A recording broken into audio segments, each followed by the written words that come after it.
Hello,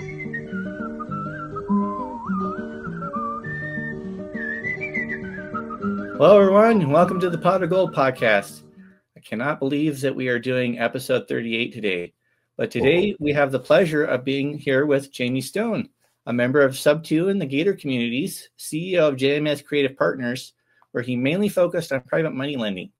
Jamie recently pivoted and joined another company, Pops Primes, a partnership with two other SubTo members with the goal of providing affordable housing for low-income workers by purchasing single-family homes to convert into co-living or pad split properties. His goal is to replace his current healthcare income so that he can pursue real estate investing full-time. Thank you so much for joining us on the show today, Jamie. Yeah, thank you for having me. 38 episodes. Wow, that's an achievement. Most people don't get past 20. Yeah, well, it's been a wild ride. I look back at the very first one that I did and the fact that I was so nervous. We didn't get very much talked about, but hey, we were doing the reps and learning how to do the thing. Yeah. And it's a lot of growth in a very short period of time. Yeah, it's awesome. Well, I'm very excited to find out more about your story today. I guess we'll just go right into that. What prompted you to go after real estate instead of some other type of endeavor? I wish I had a different story than a lot of people. I had the cliched, I moved, well, in my case, I moved to the US to pay off my Canadian student loans, me and my wife. And there's a couple other nurses from Canada. And one day he's like, oh, you should come up to San Francisco with us to this conference, Robert Kiyosaki, and this is his book. So I went up there, Rich Dad, Poor Dad, and I got into that and read it and had the cash flow game and everything. And but I was only on a temporary visa at the time, so real estate kind of seemed pretty far off. Like I didn't even know like the laws of someone on a TN visa owning real estate, and I found out afterwards it was pretty complicated. Like you wouldn't be able to do any work on the property yourself or anything unless you were like permanent resident status or citizen. So I kind of put it on hold for a while and just went about my life working in healthcare, and eventually became a citizen and moved to Oregon. And because we had kind of the housing crisis in California, and we did a short sale on our house, and we're kind of turned off from real estate and owning things for a while. I'm like, we're just going to rent for a while.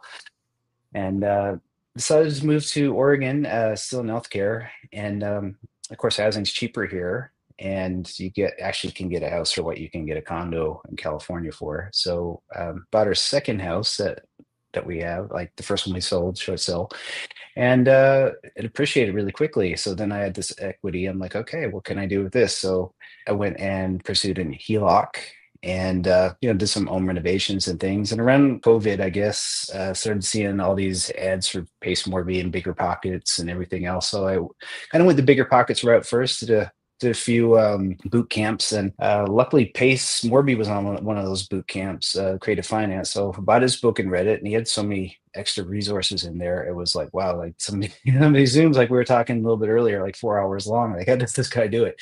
So much good information. And I was thinking, well, should I join? Like, what is this SubTo? What is this Gator? But you're in the funnel, you keep getting the ads, right? Yeah. Like, well, and so it's really well written too. So it's not like how would you call it? Persuasion from the book.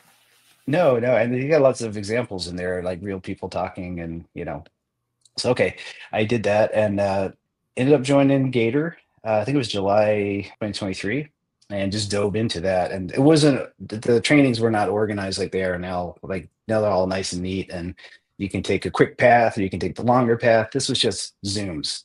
Like some were 2 hours, some were 4 hours. And I think I watched all of them pretty much. So I started, looking for EMD loans, going to meetups, looking for those opportunities, and kind of got some opportunities come up for PML lending. So I'm like, I don't know much about this. It hasn't really been taught yet. I'm just going to test my feet in the waters. And I just did a couple small loans, and I ended up learning a lot, but I lost the money because I didn't do a lot of the things that I recommended because I didn't know what was recommended. I just took action. And then from there, what I really want to do, it's not so much a lend, it's actually build up a portfolio. So I eventually did what I probably should have done in the beginning, was just join SubTo, but I don't regret joining Gator at all because I learned so much. And like I said, I'm still doing a little bit of private money lending, which has served me well since then. So when I joined SubTo, a whole other barrage of information came at me, and I went through, the PACE course and everything and got the basics down and really started to go to more meetups and just online trainings and kind of stumbled upon Growth Co, which was where I met you. And that's been super helpful because it's been able to take all that information and just focus it into one thing and kind of cut out the noise. Yeah, and that's kind of where I'm at now. So I have one property. I actually bought it right around the time I was between Gator and joining Sub2, and I didn't use creative finance, but I did use SDIRA to do that. And yeah, that's where I'm at now. So I have two partners, and we're actively looking for deals, mainly in, I would say, Georgia, North Carolina, Nevada, maybe parts of Texas. And we're looking for things that you can convert, that makes sense to convert into co-living by adding a few bedrooms and possibly an extra bathroom, and just go from there, rent by the room.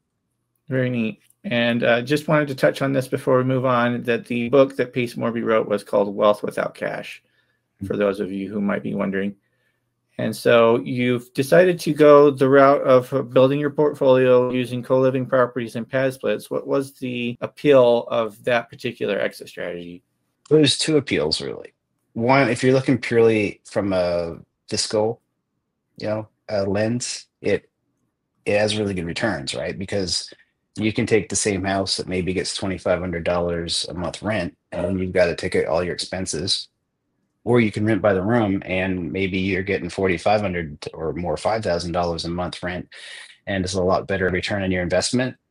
But the nice thing about it is, there's nothing wrong with long-term rentals or you providing housing to families.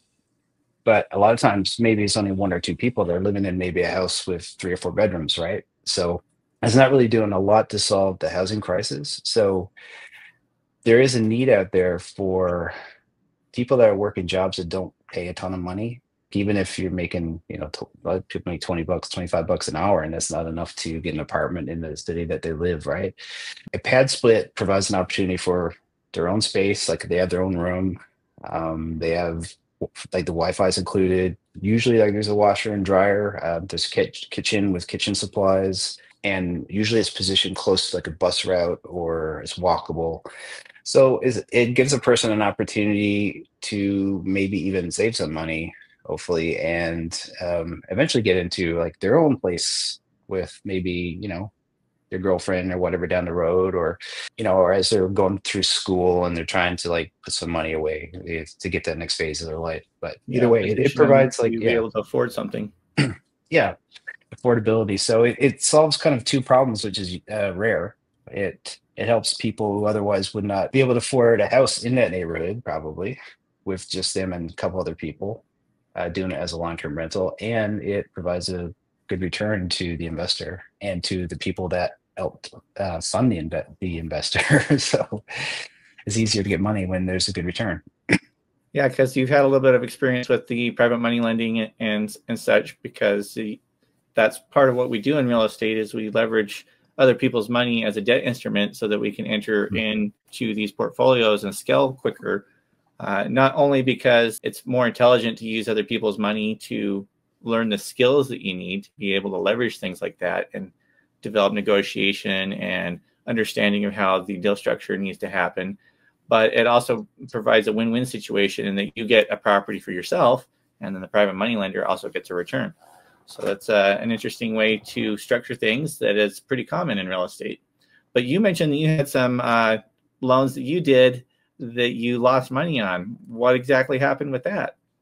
So in one case, the person that was, or the company, I should say, that was flipping the house, I think their background was more property management. They had gotten into flipping and they took the money, they started to work, and then they just didn't come back. I only had like a little bit of money in, like it was like 5,000 into that one. I mean, if you're looking at legal action against people and things like that, it's not even worth it because of the lawyer fees and everything. But some people I went into that deal with had a lot more money in there. I think some people had upwards of like $100,000.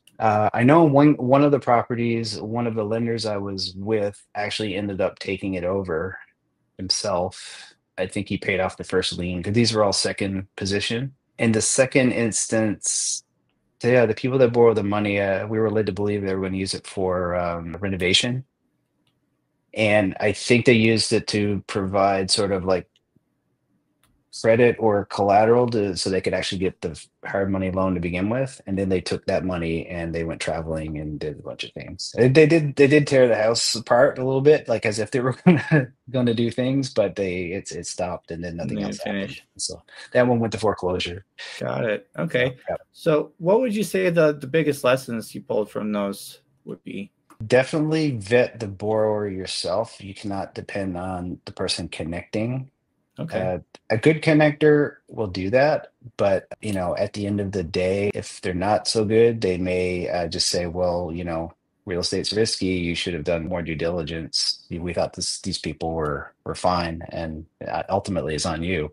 So I think you need to really trust the person who connects deals with you, and that they bring you good deals, and also you need to get information on the borrower. Like, you want to know. There's a really good book actually. It's called Lend to Live, and I think Learn to it's live. Beth Johnson Pinkley, I think, wrote it. It's a bigger pockets book, but she really goes into like different stages and like getting like background checks on borrowers. Just really vetting the borrower and having really good contracts. It's like, even we get a lot of free contracts being a part of this group, but even like taking that contract and then going even further with it, bringing it to an attorney for the area where you're going to be lending is very important, because the laws are different in different places. Yeah. And Yeah. making sure that the rates you're charging are even allowed, you can even charge those because of usury laws and things. Making sure there's good collateral. If sometimes the house itself is the collateral, other times it'll be a different property that's collateral if there's not much equity. Yeah, so really you want to protect yourself as much as possible. And then when you find a good borrower, I would say stick with them. I think a sign of a good borrower is someone that communicates. And even if they're late on payments, they're telling you why and what they're going to do about it, versus the person who looks really good on paper and then will ghost you afterwards, and you might get your money Yeah. back and you Yeah. might not. Yeah. No, I think that's really good advice. When I did my first private money loan, we initially were going to use his personal residence as collateral. Yeah. And I learned that wasn't something that we wanted to do because the usury laws were going to kick in. And so it would have impacted the return I was going to be able to earn on that. And so we ended up changing the whole deal structure to where I was actually a private money partner for a time instead of a lender. And what that enabled us to do is that if things had gone south, I would have had ownership in the property to be able to claim my money back. But it also allowed me to exit the deal using a quit claim deed at the end when he actually paid me out. And that I learned a lot from that experience. Yeah. Yeah. Yeah, that's a tip, Unfortunately, actually. Always make sure that the intention of the person, and have it in your paperwork, that they don't intend to live there, because that yeah, changes everything once yep, it becomes a definitely. residence. Yeah. Yeah. I was going to say, unfortunately, you learn a lot more from your failures than you do from your successes. You do. It's Yeah. kind of the way it works. And so you have to be willing to, I guess, pay an extra cost for education, the practical education, and just understand that that's going to be part of the journey. For sure. For sure. Yeah. All right. Well, that's really neat. Would you say that that's going to be repeated in your future, as far as you're going to be doing more private money lending deals, or are you going to focus mostly on the portfolio? I'd say it's 98% on the portfolio. Like, the Okay. private money lending is just something that I'm doing. I found like I have a really good borrower, and I'm just going to keep recycling through them. Um, I mean, it is retirement money, so I don't want to lose that. Yeah, it And makes sense. yeah, I am. I'm also working with, so that's money within retirement. I'm also trying to do some lending now outside of retirement with it's like credit stacking sort of approach, just getting corporate credit and using it and then paying it back and then applying for more until eventually you can get a line of credit. And then that's kind of where you want to be, because you don't have to worry about like credit cards coming due and things like that. It's just a line of credit that, as long as your loan is making a decent amount of percentage higher than what the line of credit is, you're always going to be making money on someone else's money, really. Very cool. And I think we could probably go into that a little bit more, but it's more of a advanced strategy on that. Yeah. Being able to, basically what you're doing is interest arbitrage. Yeah, exactly. Yeah. And so, but you have to build up the credit first before you can qualify for a line of credit. So that's definitely something that takes time to do.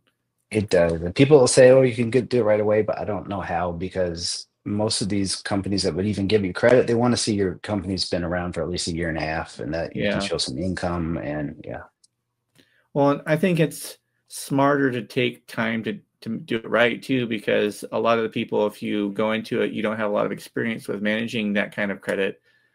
You could put yourself in a really bad spot just Mhm. because of your inexperience. Yeah, But if you build up to it over time, then you get a better understanding on how it works, and then you can leverage it more intelligently because you've got the experience of doing it over time. for sure. And even like with those 0% credit cards, there's going to be a fee charged for the person who's helping you. There's going to be Mhm. a fee from swiping the card with whatever service you're going to use to get the money off the card. Yep. And usually the monthly payment is works out to 12% a year. So it's like 1% a month. So you're whatever you're going to lend it on, you're going to want monthly payments and you're going to want at least 12%, at least 1% a month, like being paid to you from that loan you put out there just to cover your minimum payment. So you're not coming out of pocket each month. And then at the end of it all, when you pay the loan back, you can just pocket the difference that you put Hmm. principal over 6 months, 12 months. Okay. Well, very cool. So we know that you're going to be focusing on your portfolio, not quite exclusively, but it's going to be your major focus. What Mhm. exactly does the future look like for you? What's in the pipeline? We just hired an underwriter. I know within our growth cohort that we were in, big emphasis on trying to hire an operations manager. As you know, that's difficult, right? You get a Well, lot of I'm other actually in the people interviews. process of doing interviews right now. Awesome. Yeah. Yeah. And it's a long process to find the right person. The two people I'm working with, Jody Ogden and Monique Aranda, they did have an ops manager in the beginning when we first started a cohort and it didn't work out. And they decided, this is before I joined, that they would try a different approach.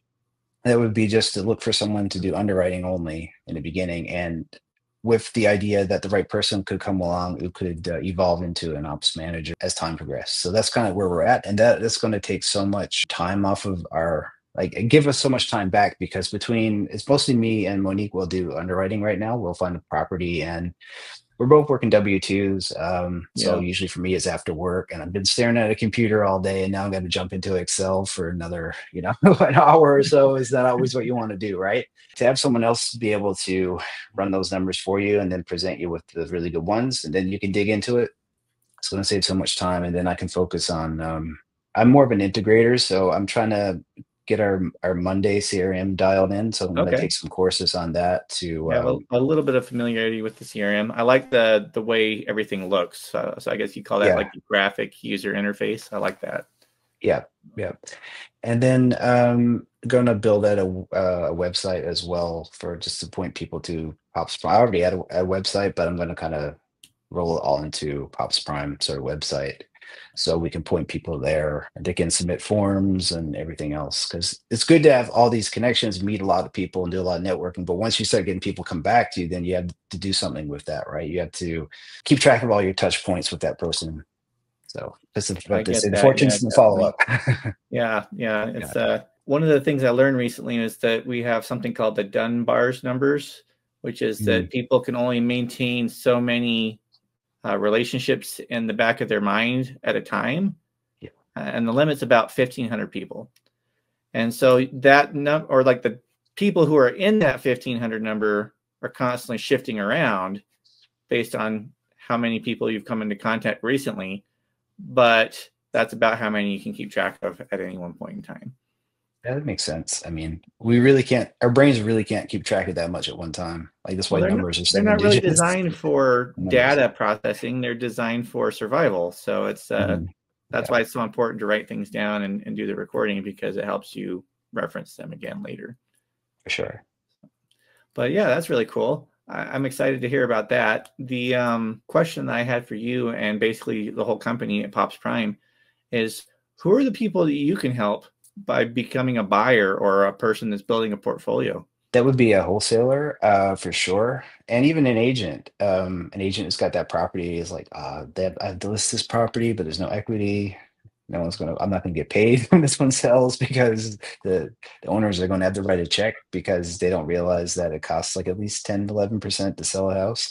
So those people we could help. Definitely wholesalers, especially wholesalers looking to get their first deal. They come across a property that they're able to lock up at great rates. They got it, especially if it's creative, because we're very interested in creative deals like subject to and seller finance. Just those numbers just seem to work a bit better. And yeah, you bring it to us and we're looking, things that are more than 1,500 square feet generally are better because you can usually add at least a couple bedrooms. Yeah. If it's below 1,500 square feet and it's already 4 bedrooms, 2 bathrooms, you probably can't do a lot with that, depending on the layout. And then no HOA, no pool. Pool's like a kind of a liability when you have that many people living in a small space. There's always a risk of someone drowning too. So yeah, of course. And then it's going to make your insurance higher as an owner and everything. Close to amenities, close to, not too far from metro areas like bus routes, or walkable to work, or walkable to like shopping areas and things like that. Yeah, it's pretty straightforward. Single family homes, obviously. Not like we're not looking at mobile homes or anything like that, like stick built. Nope.